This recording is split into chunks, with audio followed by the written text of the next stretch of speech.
homage to the Buddha.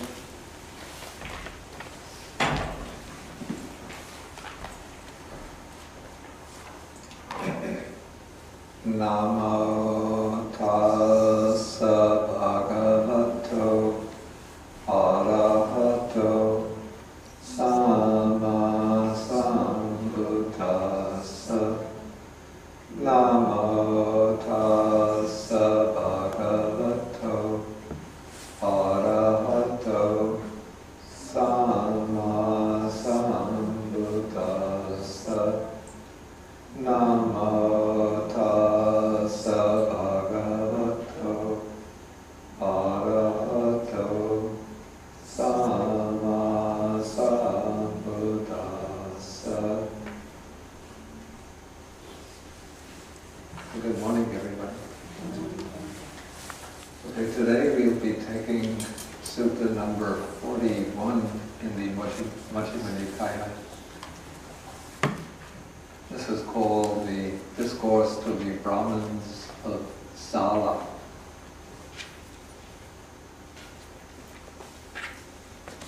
And this, I covered this sutta in our previous course. That was the course on the book in the Buddha's words. But since there are some people who are new to the Majjhima Nikaya course, and also this sutta is somewhat valuable, I thought I would take it again. The sutta is especially important because it explains the two types of courses of karma. That is, the 10 courses of unwholesome karma and the 10 courses of wholesome karma. And so the sutta gives us also the opportunity to speak a little bit about the Buddha's teaching on karma. Okay, so the sutta begins when the Buddha was traveling through the land of Kosala, and he eventually arrived at a Brahmin village called Sala.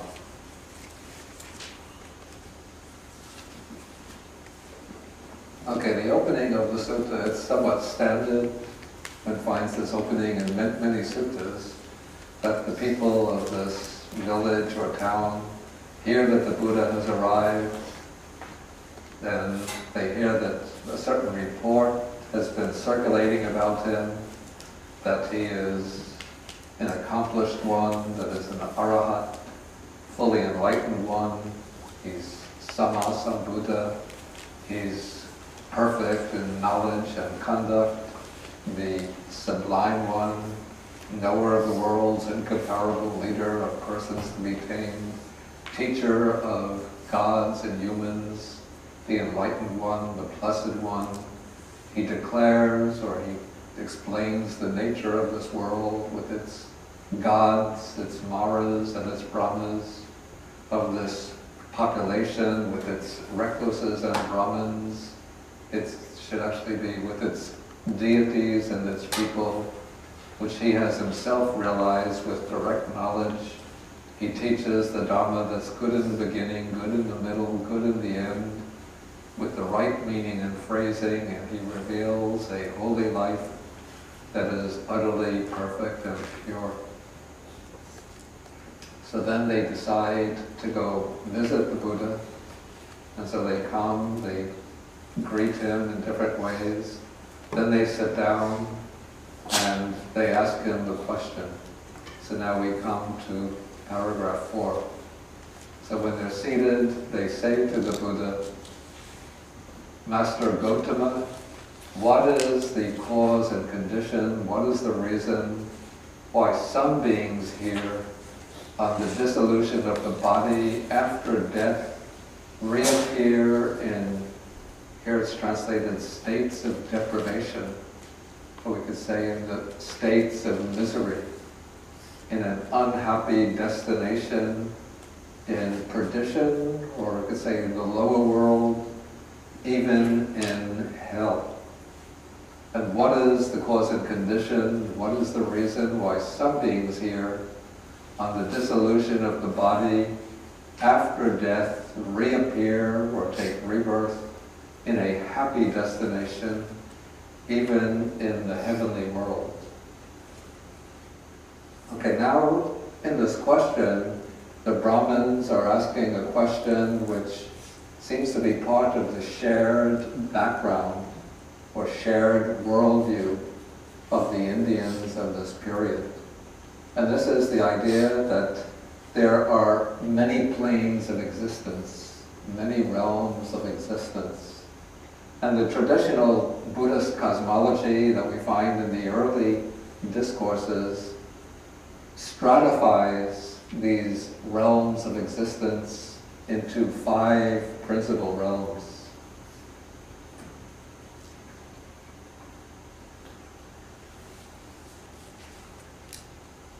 So of these 5 realms, we could say the center is the human realm.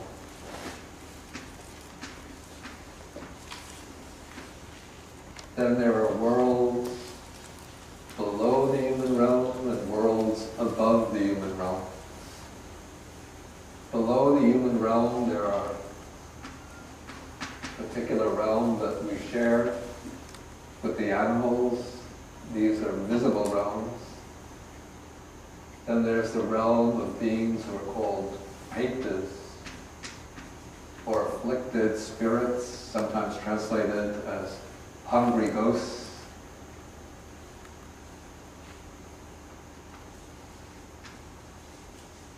And then there are the hell realms. Then above the human realm, there are various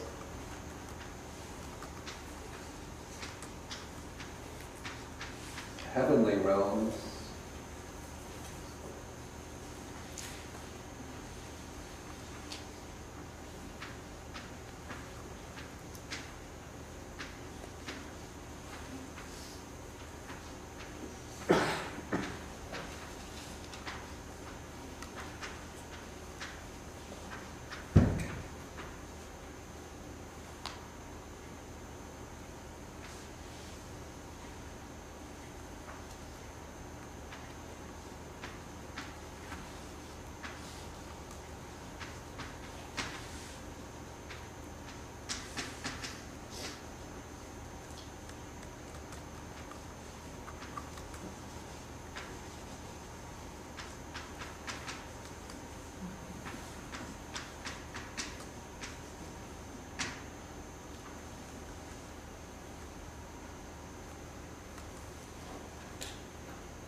Okay, so below the human realm we have 3 realms which are collectively called the bad destinations or the unhappy destinations, or the states of deprivation, states of misery. In these realms, the amount of suffering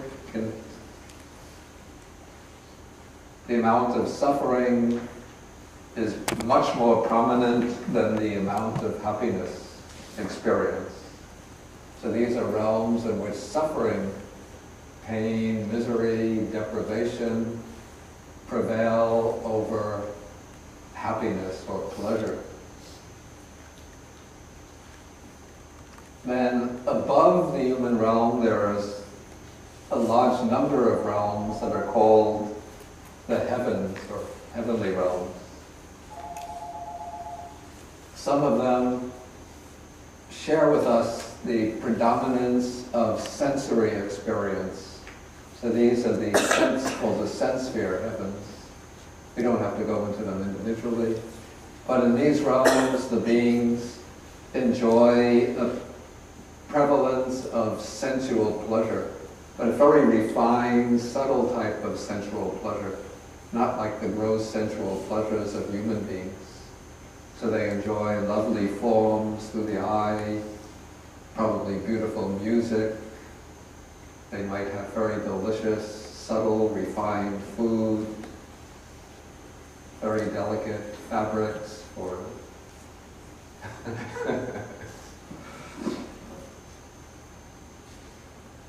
and they spend all of their time, much of their time, just enjoying these subtle sensual pleasures. And above the sense sphere heavens, there are a large number of realms which are called the form heavens, or the heavens of subtle form. In these realms, the grosser types of sensual pleasure have completely vanished, and the beings here spend most of their time in kind of deep meditative bliss. They still have physical bodies, subtle physical bodies, but it's said that the coarser types of sensory experience have dropped away. The beings can still see and hear, touch, perhaps, but their minds, most of the time, when they're not, I don't know about the lifestyle there, but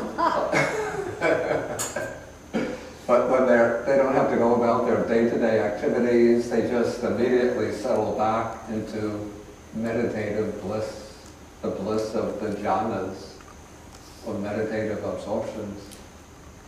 And then above the form heavens, there are some other realms which are called the formless heavens, where even physical bodily form falls away.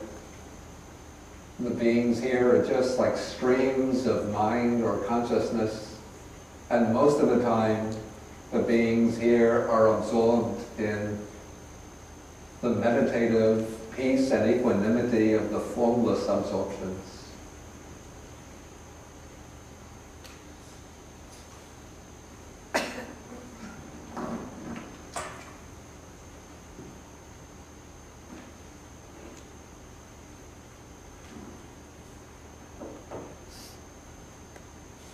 So they don't have to worry about missing buses or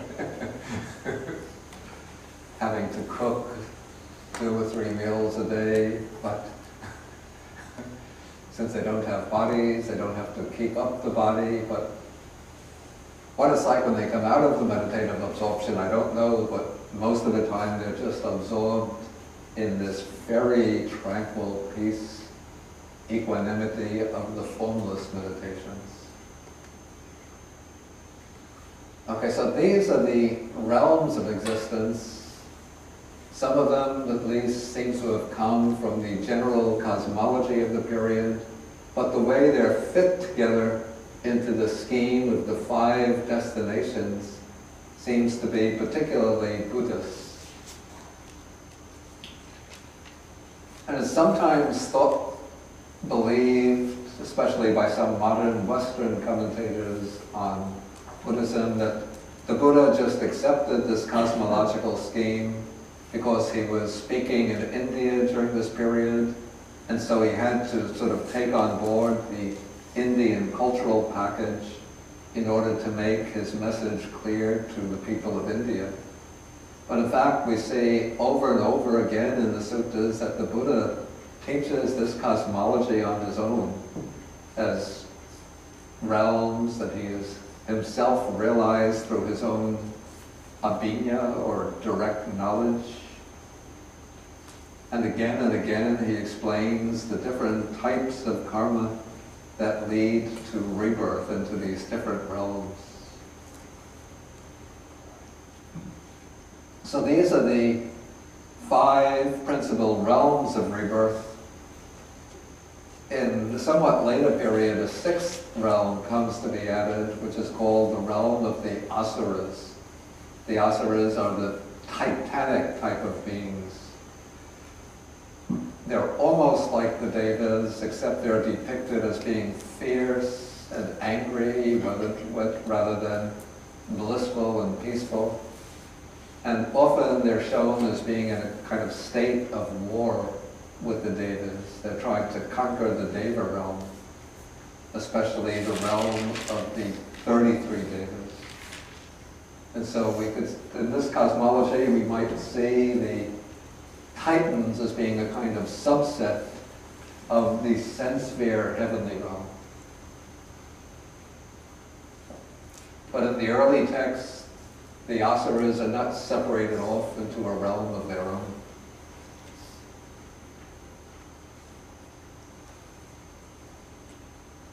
Okay, so so now the Buddha, the Brahmins who had come to the Buddha are asking, what is the reason why some beings are reborn into the lower realms, and what is the reason why other beings are reborn into the higher realms?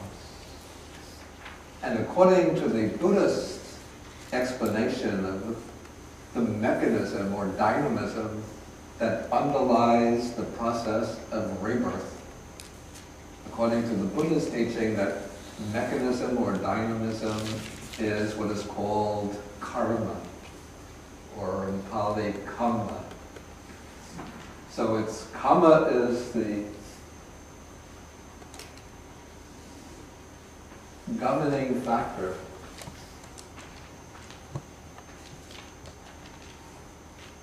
that determines rebirth into these different realms.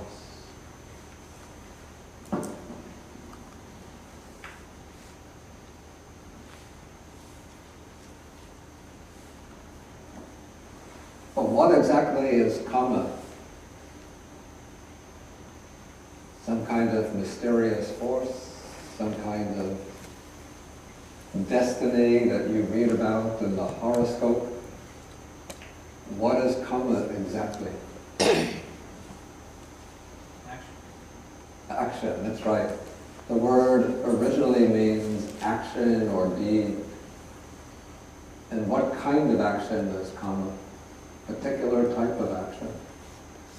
The decisive factor according to the Buddha's teaching. Volitional? Right, it's volitional action. That is an action that expresses volition, that expresses intention. So action, an action that takes place, but a kind of accidental action does not create karma. For example, if you're walking down the road in the summertime and there are insects on the road and you step on a bug, the bug dies, it's not the karma of taking life because you're not doing this intentionally. Of course, one should try to be mindful when walking, not to step on visible insects. But, I mean, sometimes one can't help because one can't see them. So that doesn't create karma. And so in this sutta, the Buddha is going to use, he doesn't use the explicit word karma, but he explains it in terms of another word, which is conduct. The word that's used here is charya.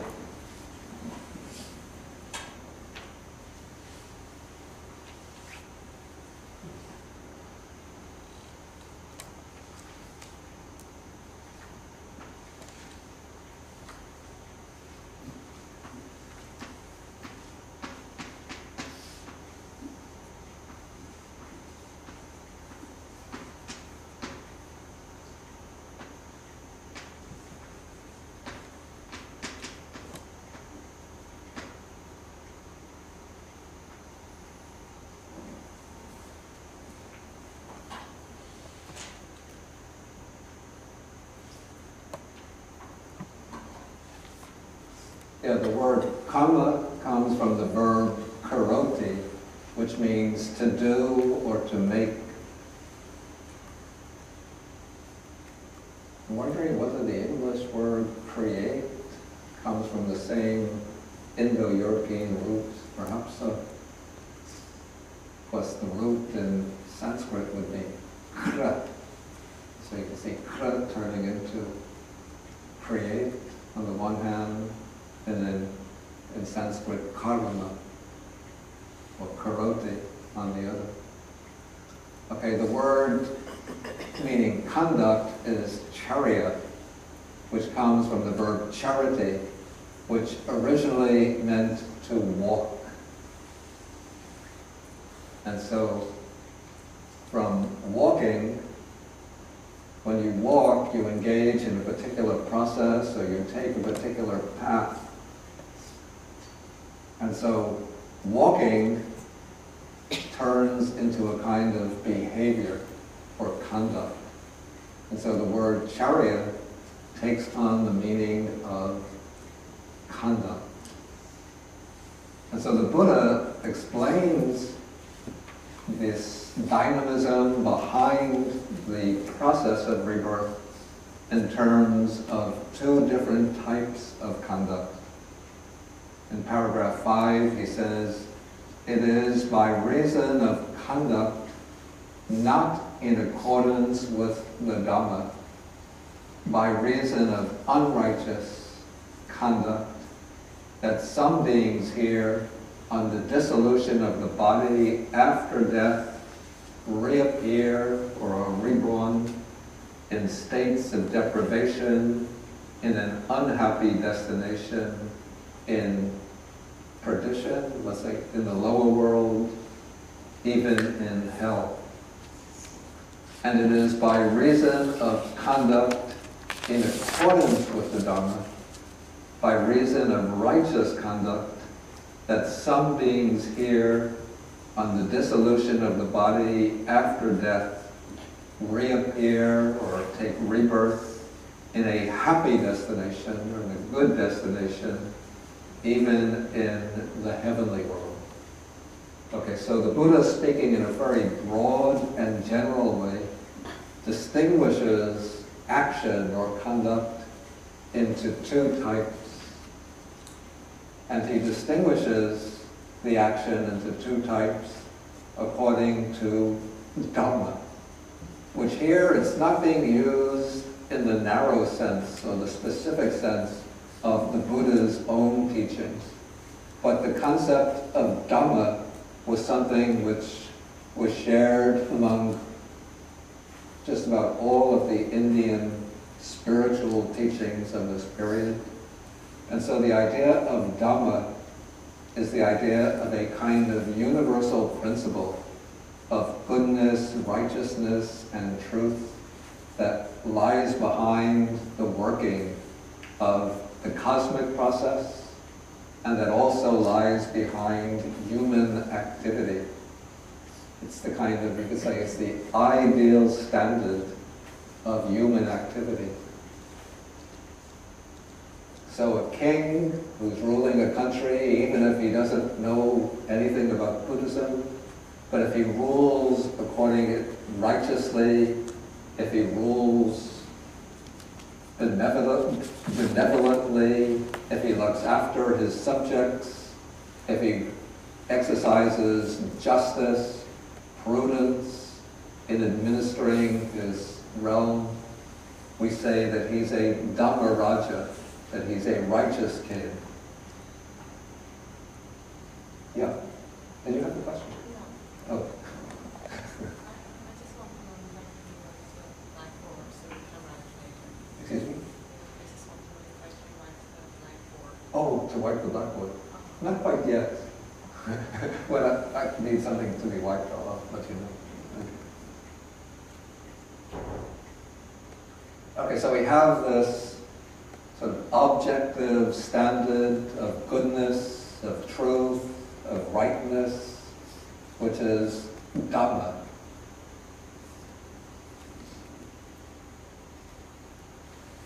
And so we have today, you know, the meditation teacher Goenka, the Vipassana meditation teacher in India, in order to attract Indian people who would be hesitant to come to him and learn from him. If he says, "I'm teaching Buddhism," then the Hindu people will think, "Oh, we can't go to Goenka.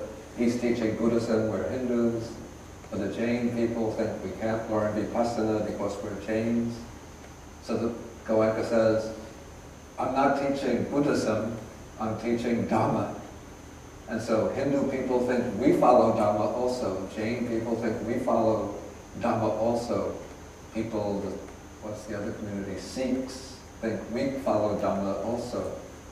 The Parsis, people of Persian, Zoroastrian descent, think we follow Dhamma also. So this concept of Dhamma, it's a kind of all-Indian concept of the basic principles of goodness, truth, reality, justice, fairness, wisdom. And so action can either accord with the Dhamma, action can flow in harmony with this universal law of goodness or truth. It's like a river or like an object which is flowing along with the river. Or action can contradict the principle of rightness, righteousness, goodness, and truth. And that's like an object going contrary to the current of the river. And so it is this that determines actions as being righteous or unrighteous, whether they accord with this universal law of goodness, truth, the righteousness.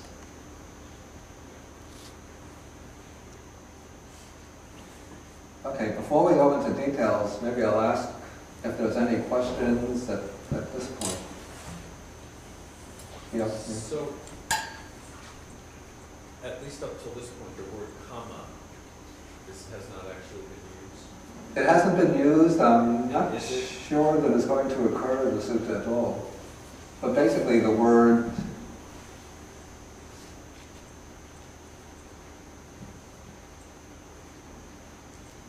it seems that the word karma doesn't occur in the sutta, but the word charya is virtually synonymous.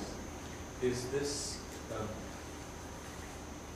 Is it your understanding that this might be an earlier teaching of the Buddha's at a point where he maybe hasn't sort of formulated his concept of karma yet? I doubt that. I think that he's just using an alternative manner of expression. Because what's being laid out here are basically the same as the 10 courses of unwholesome and wholesome karma.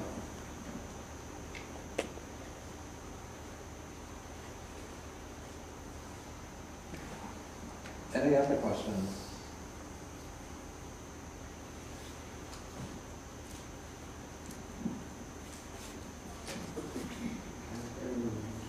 Okay, when we say if a person steps an insect in the summer accidentally, that doesn't create karma at all, or that doesn't create a karma of killing at all? Yeah, the act of killing the insect, stepping on it unintentionally, doesn't create the karma of killing. And does it create a karma? I don't think it would create the karma, no. So that's an action without any consequence. Yeah, technically one would say it's not a karma at all. It's an action, but it's not an action that creates a karmic consequence. Of course, the person will be thinking certain thoughts, and if the person is thinking unwholesome thoughts, he'll be creating unwholesome karma. If he's thinking wholesome thoughts, he'll be creating wholesome karma. But his action of stepping on the insect is not an action of killing. And it doesn't create a karma of killing, but it creates certain kind of karma, and owning our heart doesn't, in certain aspect, doesn't create karma. Otherwise, every action creates certain kind of karma. It's not the case. The way in my own understanding, it would only be what I would call the ethically significant types of actions that create the karma. According to the Abhidhamma system, they say every thought, every momentary thought creates some karma, wholesome or unwholesome.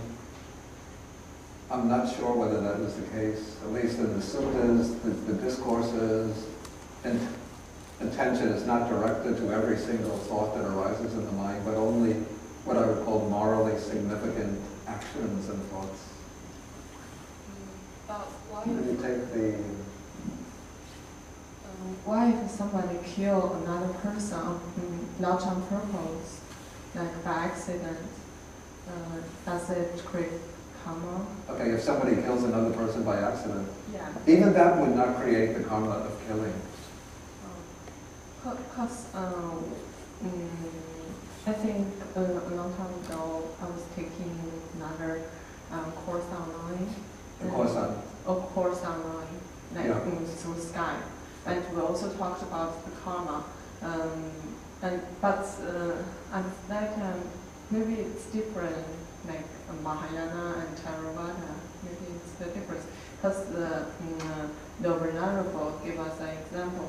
It's a king.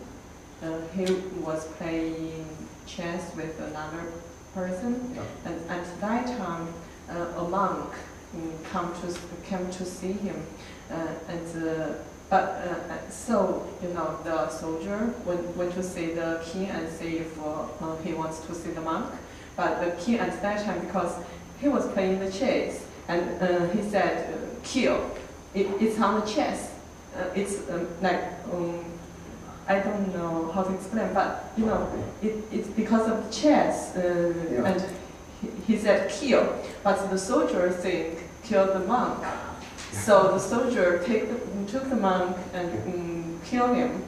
And it's because, if I didn't remember wrong, it's because the monk in his last life, he killed the king by accident. So the monk got killed by accident in this life. Yeah. I don't know where it comes from, because mostly I don't remember where something comes from. Yeah, I have to say it doesn't seem probable to me.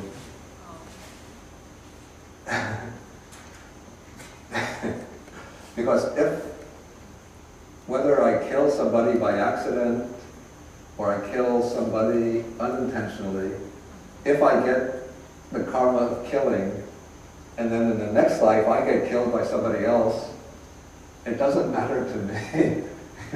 I'm getting killed. So, but it should matter. It should be the case that only the person who kills intentionally should accumulate the karma of killing to be killed in the next life. And the king who says, kill,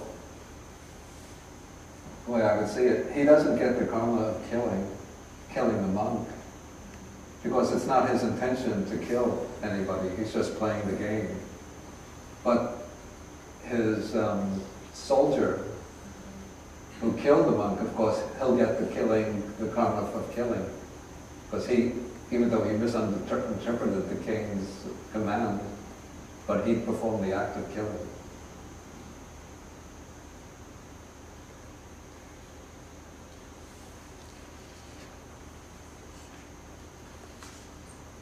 In fact, there's a story about the king Ashoka, the great king of India. How does it go? I think he gave a command to a minister. It said that there were numerous so-called heretics infiltrating the Buddhist Sangha in order to take advantage of the king's generosity. So the king gave an order to a minister to get rid of the phony monks, the imposters posing as monks. And so the minister went and rounded up the people who he determined to be the phony monks and had them killed. He thought that was what the king meant by get rid of them, whereas the king only meant to expel them from the Sangha. So then when King Ashoka heard this, he was worried, did I get the karma of killing? And it was always disturbing his conscience, till he met the monk who told him that you had no intention of killing any monks. So the karma is with your minister, not with yourself. Okay,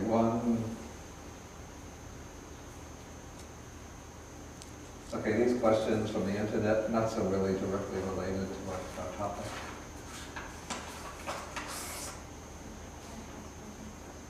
Okay. Does every sentient being, by definition, have 5 aggregates? Does every sentient being. All sentient beings except the beings in the formless realm. In the formless realm, there's no form aggregate. Okay, so let us go on now. So when the Buddha gives this very general account of the working of karma and rebirth, the Brahmans say, we don't understand the detailed meaning of what Master Gautama has said. Please explain the Dhamma in detail so that we could understand it. Okay, so now the Buddha is going to give a detailed explanation, and this is going to be the explanation first of the 10 unwholesome types of karma, and then the 10 wholesome types of karma.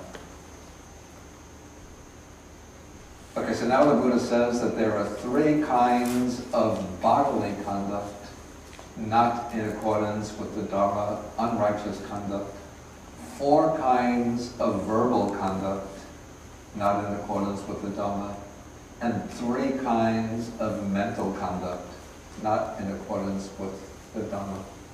And so you see, we have here what the Buddhist texts they refer to as the 3 doors of action.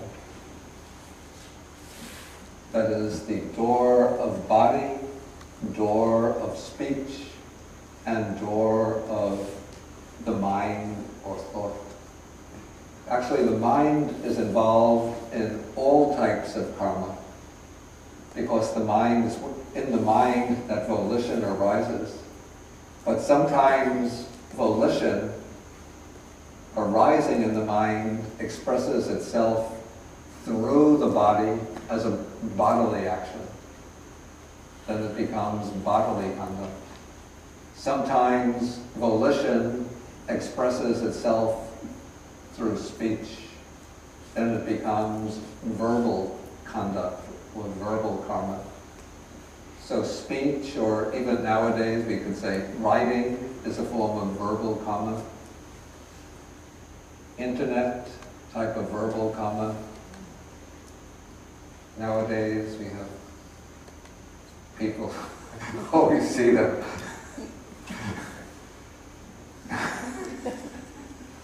What is this? Texting. What? Text.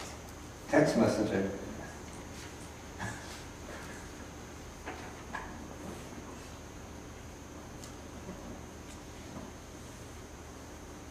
Any other types?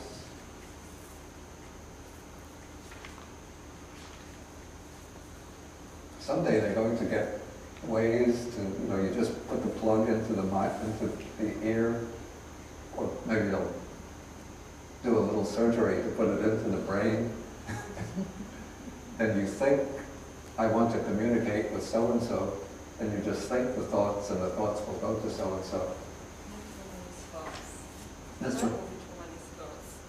Like something you're not supposed to say. Yeah, but to protect the person, so that this is the privacy provision, you have to consciously think 3 times, I want this message to go to so-and-so. Otherwise, the people will be reading each other's minds. Nobody will have any friends anymore.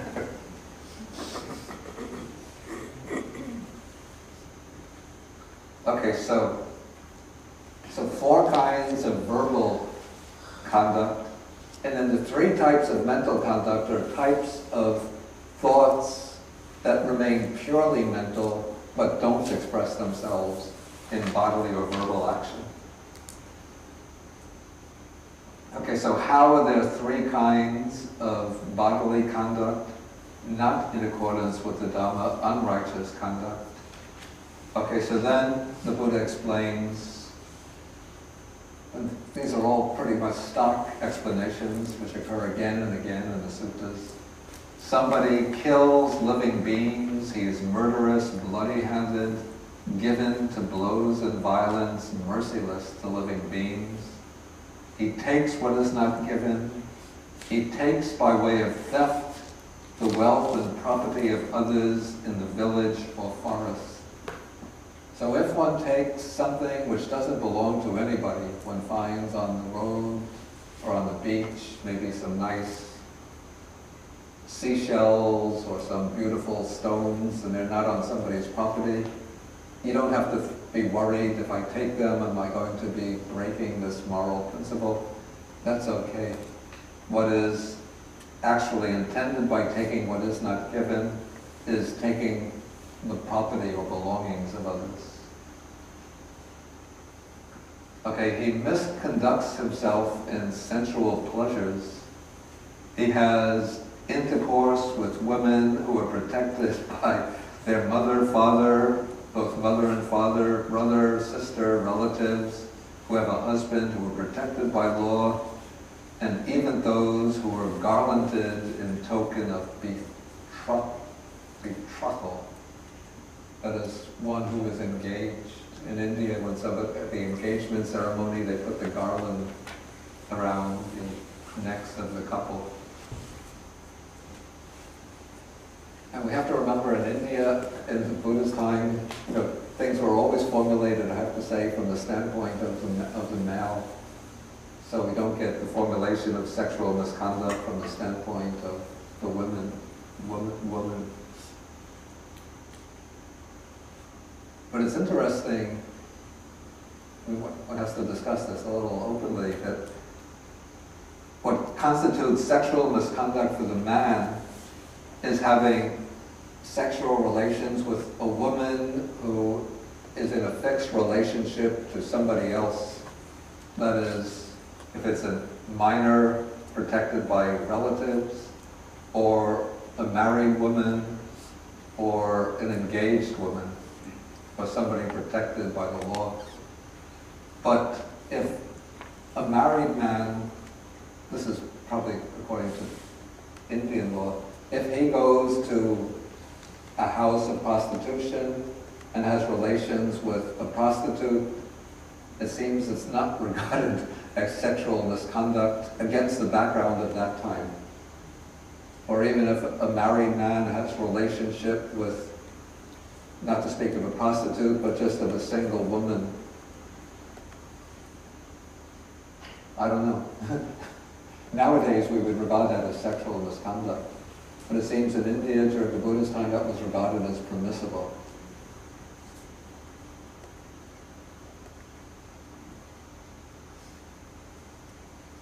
And the texts don't state what is sexual misconduct for the woman, but the commentaries say if a married woman has sexual relations with any man apart from her husband, then it's sexual misconduct. And so the way it's interpreted by the commentaries, at least, it's not exactly parallel or symmetrical. And I have to say also that there's nothing in the early Buddhist texts which condemns homosexual relations as being sexual misconduct. Some years ago, the Dalai Lama was giving a lecture in which he says he was enumerating types of sexual misconduct, and then he mentioned homosexual relations, and it created a big furor amongst the gay and lesbian community in the US. But in fact, the Dalai Lama was not basing himself on any of the early Buddhist texts, but upon a medieval commentary from the 4th, 5th century called the Abhidharma Kosha. But there's no statement in the early Buddhist texts condemning homosexual relations as such. It's just that if an ordained monk or nun has a homosexual relationship which involves in full penetration of some sort, then it's defeat for them, just as it is if they have a heterosexual relation. In both cases, they have to be expelled from the monastic order.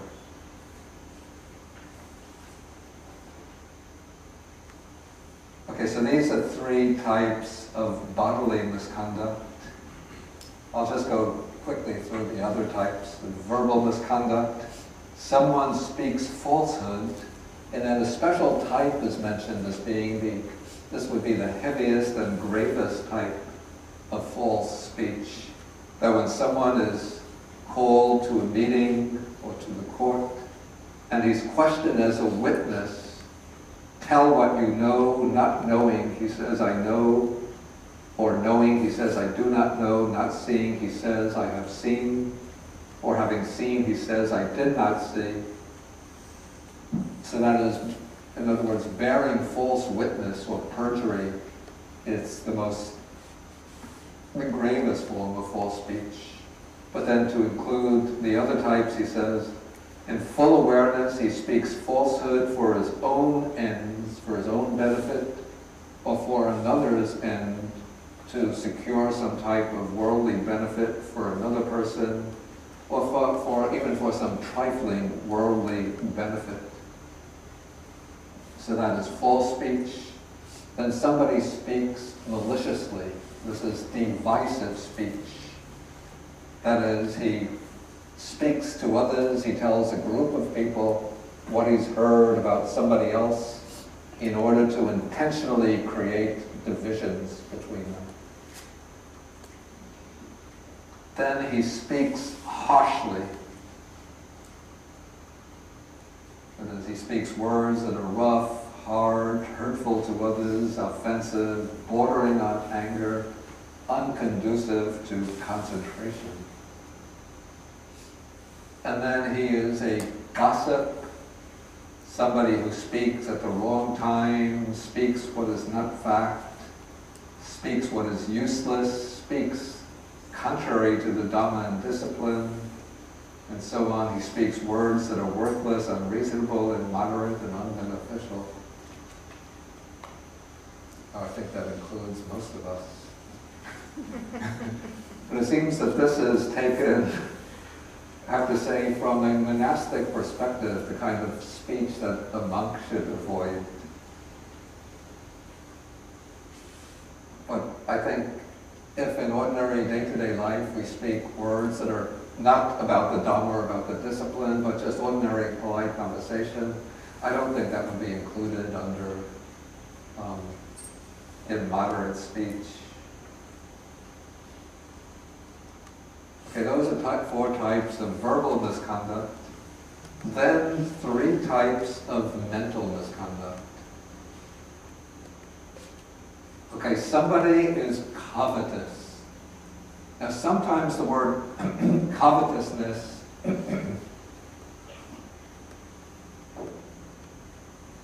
is used in the sense simply having desire or craving for some kind of sensual enjoyment.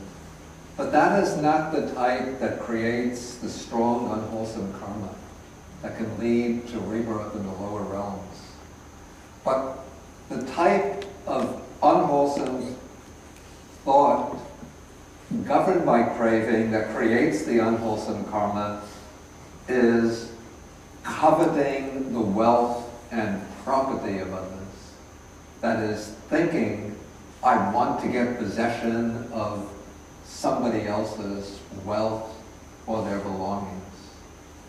And so it takes the form of a wish. I wish that what belongs to others could be mine. So if I see that, say, Heidi has a nice computer, and I think, that's a nice computer, I wish that I had a computer like that.